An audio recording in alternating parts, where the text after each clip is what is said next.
আমার তো নিজের একটা পরিবার আছে, যা করি শুধু তাই করেছি, এর বাইরে কিছু সেন্টিমেন্ট কিন্তু একই আছে। আমরা শুনে একজন ট্রাক ড্রাইভার ওস্তাদ চালাই যান ওস্তাদ, আমরা আছি আপনার সাথে। একজন আর্টিস্ট যদি বিশ্বাস না করে তাহলে দর্শককে বিশ্বাস করবে কি করে? আমি সবসময় একটা উদাহরণ দিই, ধরুন রাস্তায় আমি যদি দেখি একটা লোক দাঁড়িয়ে আছে, আমি কিন্তু দেখে বুঝি আজকের মনটা ভালো না খারাপ, আনন্দিত। ওখানে তো কোনো স্ক্রিপ্ট লাগে, কোনো ডিরেক্টর নেই, কোনো লাইট নেই, কস্টিউম নেই, তাহলে কি করে বুঝি যে এই লোকটা আজকে কষ্টে আছে, ওর মনের ভিতরে একটা কষ্ট কাজ করছে?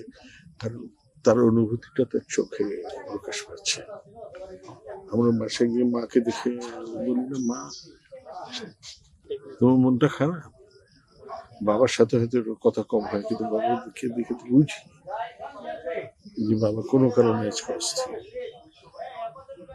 আমি এই গল্পে আমি ভেবেছি এটা আমার পরিবার।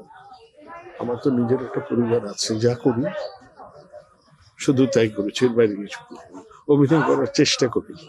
একটা কথা বলি, সেটা হচ্ছে একটা সময় না, এই কিছুটা সময় আগে রোমান্টিক কমেডি, একটা সময় পারিবারিক গল্প খুব বেশি ছিল, আবেদন ছিল। আমাদের অনেক ভালো ভালো নাটক, সিরিজ নাটক সবই পারিবারিক, কিন্তু মাঝখানে কিছু ঢুকে গেছে, যার ফলে আমাদের মূল অডিয়েন্সটাই কিন্তু শুরু হয়ে গেছিল। এবং আপনি যে স্টার জলসার কথা বলছেন বা ইন্ডিয়ান সিরিয়ালগুলোর কথা বলছেন, আমি কিন্তু দেখেছি বোঝার জন্য যে কেন মানুষ এটা দেখে। সেন্টিমেন্ট কিন্তু চেঞ্জ হয়নি, ওখানে কিছুটা হলেও পাওয়া যায়, মানে এটা অনেকটা দুধের স্বাদ ঘোলে মেটানো, বা যে টার্কিশ সিরিয়ালগুলো সেম ওই ফ্লেভারটা পাওয়ার জন্য কিন্তু দর্শক যায়। সুতরাং যখন আপনি কাম ব্যাক করলেন, আপনি যখন খুব প্রপারলি প্রেজেন্ট করলেন, দর্শক কিন্তু এখন দেখে বলল সিম্পল। সেন্টিমেন্ট কিন্তু একই আছে, আমরা সরে যাই। এক নম্বর বলবো যে এখনকার যারা শিল্পী অনেক ম্যাচিউরড, কিন্তু আর তাদের শিক্ষা নেয়ার অনেক অপশন আছে, কিন্তু যেটা আমাদের সময়ে বা আমরা যখন ইয়াং এজে শুরু করেছি তখন ছিল না। আমাদের কি গিয়ে গিয়ে শিখতে হতো এখানে।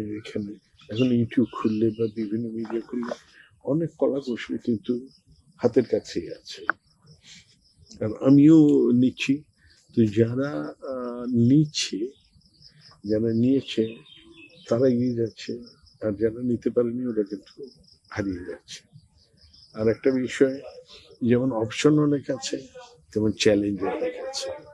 এখন কিন্তু অভিনয় বলি, নির্মাণ বলি, সবকিছু, ইভেন আপনার একটা ক্যামেরা ওয়ার্ক যাই করেন না কেন, আপনি ইটস ফর গ্লোবাল অডিয়েন্স। একজন বাঙালি দর্শক এখন গ্লোবাল অডিয়েন্সের পার্ট।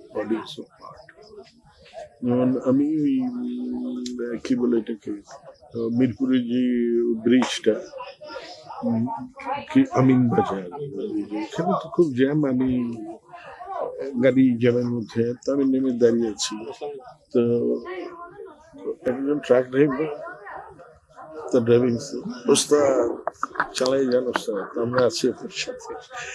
আমার কাছে মনে হচ্ছে একটা সময় ছিল যে টেলিভিশন ছিল মিডল ক্লাস